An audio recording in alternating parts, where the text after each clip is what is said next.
Greetings fellow gorehounds and welcome back to another Blood Splattered vlog. Now this week I'm not going to talk about a horror movie so much as a horror adjacent movie, and by that I of course mean I'm going to talk about Pacific Rim 2 Uprising, the latest kaiju versus giant robot movie. And if you know anything about me, you would know that I was a huge fan of Guillermo del Toro's original Pacific Rim. That movie to me was my 13-year-old wet dream come to life, a combination of all the things I used to be into when I was a really little kid. Just a really fun amalgamation of giant robot mecha animes like Gundam or giant monster movies like Godzilla. And there was even a little bit of Power Rangers thrown in, which was just the icing on an already delicious cake. And so, because I was a really big fan of the first movie, I was really hesitant going into this movie. Because on one hand, I wanted Pacific Rim to be a franchise because I wanted way more giant robot versus monster movies. But on the other hand, Guillermo del Toro stepped down as the director for the second one and became just a producer. And Stephen DeKnight, the showrunner of the first season of Daredevil, was hired on as the director. And as it turns out, Pacific Rim 2 was going to be his debut into feature films. So we got a really awesome showrunner, but a first-time feature film director.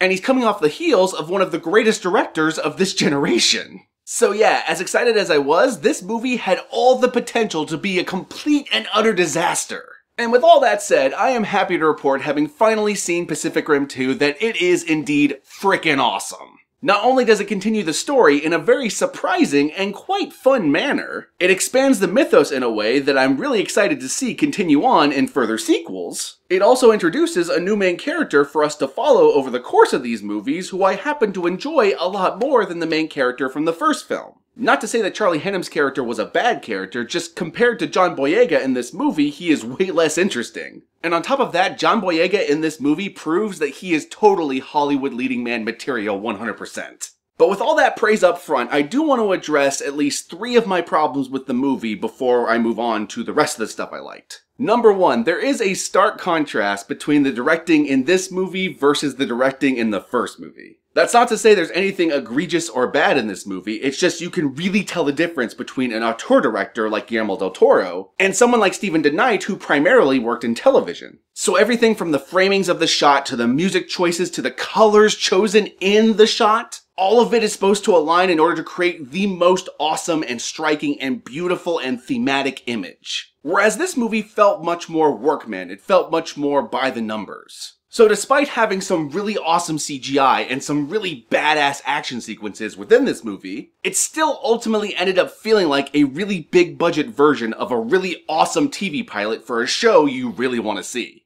But believe me, that complaint is relatively minor in the grand scheme of things, because once you get into this movie, it doesn't matter if it's not as great looking as the first one. It's really fun and well written, and the characters are really interesting and exciting, and you're just gonna find yourself having a really good time despite that. Which at the end of the day, that's what matters the most. And my other 2 criticisms of the movie aren't criticisms so much as just nitpicks that I personally have. First off, I really wish this movie used the Pacific Rim theme way more than it does. I mean, I admire the decision to use it very sparingly, but I kinda wish they had used it just a little bit more. In particular, I wanted to hear the theme a lot more during the final action sequences. Especially when everyone's all working together and just kicking ass as a badass team. Which, by the way, is another thing. In this movie, you really feel the team aspect even more so than you did in the first one. And for that reason, I'm gonna argue that this is a way better Power Rangers movie than the one we saw a year ago. I know that movie has its fans, but I really didn't care for it. But Pacific Rim 2? That's my jam.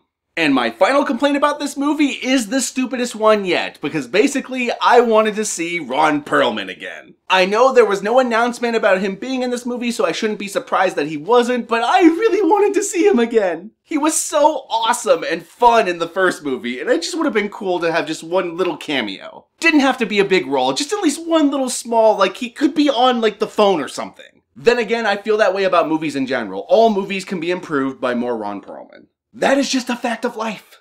Anyway, my fellow gorehounds, with those complaints all put aside, I absolutely adored this film. And I especially admired the decision not to make the same movie over again. This movie does its own thing and continues the story in its own way, and thank fuck for that. It's about chosen family. In fact, the main character is basically learning how to be a big brother in this film. I mean, it's still a giant robot movie about punching giant monsters. Of course it's that. But underneath the surface of the action, this movie is about coming together as a unit. And it's really touching to watch this character go from being irresponsible to teaching responsibility to the younger generation. Also, this movie has new kaijus and new Jaegers, and they're all freaking awesome. And John Boyega is just hilarious in this movie. He has a lot of really great one-liners. Just go see Pacific Rim 2. It's currently in theaters, and I highly recommend it. If you like the first one, you'll like this one. Just go in knowing that it's not directed by Guillermo del Toro, so it's not quite on that level, but it is a really fun film made by a fan for the fans. And with all that said, my fellow Gorehounds, I'm going to include some sort of Amazon affiliate link in the description below. And if you click that link and buy or rent something with that link, I will get a kickback from it. And with all that said, let us finally move on to the spoilers. Alrighty then, so the movie opens up with a voiceover of John Boyega's character explaining to the audience a recap of the first film, and he also explains that he is the son of Idris Elba's character from the first film, and that ever since the war ended, he has kind of lived in his father's shadow, and because of this, he's kind of fallen off the wagon, so to speak, and I don't mean like the alcoholic wagon, I mean he's become a criminal. More specifically, he's become a smuggler of Jaeger parts. Because ever since the war's over, Jaegers have become less useful, but everyone and their mother on the black market is trying to make their own Jaeger, and so enter John Boyega's character, who is able to sneak onto old military bases, steal the parts, and sell them for top dollar. And because of this, he's been living large, he's been having massive pool parties and having lots of sex and drugs and yada yada yada. But his adopted older sister, Mako Mori, is extremely disappointed in him and feels like he has way more potential. But he just feels like he's an embarrassment. And as a result, he projects the idea that he's an embarrassment to her. But anyway, I'm getting a little ahead of myself. The point is, he's smuggling Jaeger parts. And when this movie properly begins, he tries to steal a Jaeger part from a Jaeger scrapyard. And with him on this quest to steal a Jaeger part are these mobsters. And these mobsters have basically vowed to kill him if he doesn't deliver. But then when they get inside the Jaeger, the part was already stolen before they got there.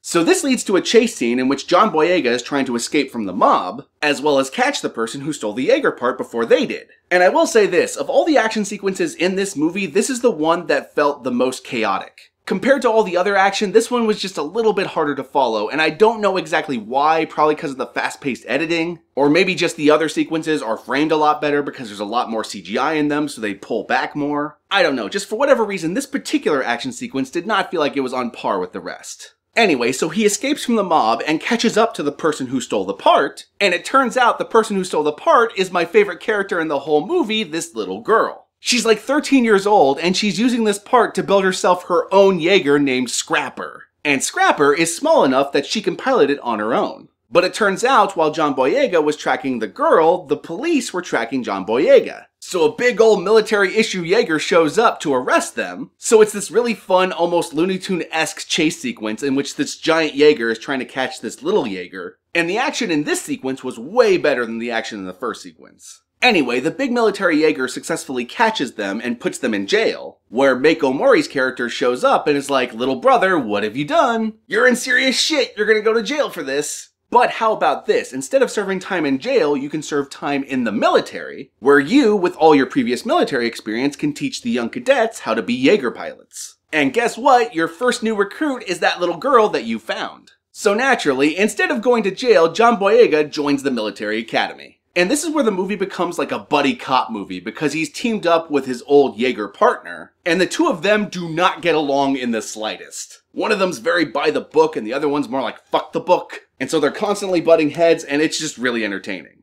And this is when the movie introduces its second plot thread, which is about this company in China that is trying to build Jaeger drones. Basically creating versions of the Jaegers that don't require Jaeger pilots, and as a result have less soldier casualties in the war if kaijus were to return. And working for this Chinese company, in fact the guy creating the drones period, is Charlie Day from the first film. And in this movie he's become a really cocky asshole. He kind of sees himself as the person who won the war all by himself, even though we all know that's not true.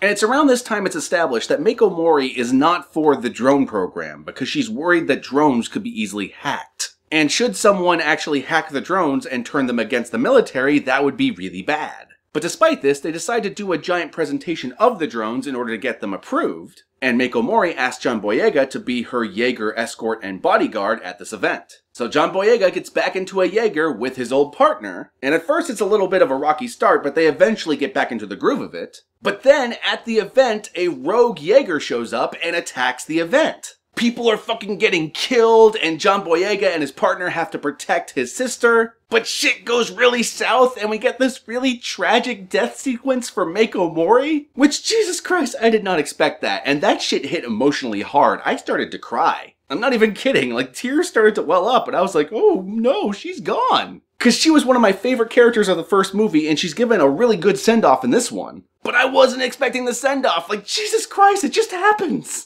And that's actually a really interesting aspect of this movie. The first half of this movie isn't Jaeger versus giant monster, it's Jaeger versus other Jaegers. Because essentially this is an espionage plot about someone infiltrating the military, or at least infiltrating something adjacent to the military, like say this Chinese company, and is trying to destroy everything from the inside for a reason we do not know. I bet it has something to do with bringing the kaiju back. Just call me crazy, but it probably does. So now we have these two plot threads. We have the espionage plot and we have the plot of the young cadets. And on the cadet side of the plot, the new girl is having trouble being drift compatible with the rest of the cadets. Because unlike them, she hasn't been training her whole life to be drift compatible. But thankfully, that's when John Boyega realizes what's going on with her and decides to essentially fill this big brother role for her. He gets into the machine with her, and they both drift together, and during their drift session, they uncover why she's having trouble drifting with anyone else. Because when she was a little girl, she witnessed her entire family being slaughtered in a kaiju attack, and it wasn't until she drifted with John Boyega, who also just experienced his sister being killed and his dad was killed when he was younger, that she was able to work through this memory in the drift and come to terms with it. And just the friendship between these two characters, as a big brother myself, it was just really touching. Anyway, it's shortly after this we uncover what's been going on during the espionage plot, because it turns out the person behind this whole espionage plot is Charlie Day, of all people. Because when he drifted in the first movie with the kaiju brain, something within the kaiju ended up infecting him, and so ever since then he's been inadvertently working for the people that created the kaijus. Well, I say people, but they're aliens and they're called precursors. Which I don't remember if that was mentioned in the first movie or if that was an addition in this movie, but either way, I loved it. And I love the reveal of this, in which he goes back to his apartment and is talking to what sounds like his girlfriend in the other room, talking about getting into bed with them and having some sort of sexual attraction to them. But then it turns out he's going into the room to drift with the brain again. Because for some reason, he put it in his room and it's just all kinds of creepy. Like that was some straight up Cronenbergian shit. Speaking of Cronenbergian shit, what ends up happening as a result of this reveal is all the drones that they quickly approved of after the death of Mako Mori, they turn into kaiju drone hybrids. They are Jaegers fused with kaijus. And they start wreaking havoc and destroying everything and opening gateways to the other world. And as a result of this, the kaijus come back.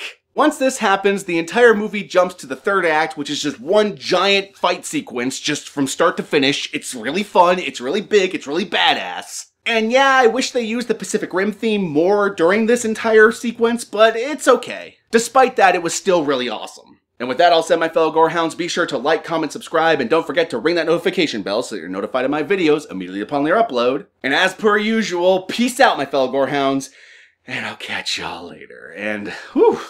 I need to take a chill pill. It's a little excitable in this vlog.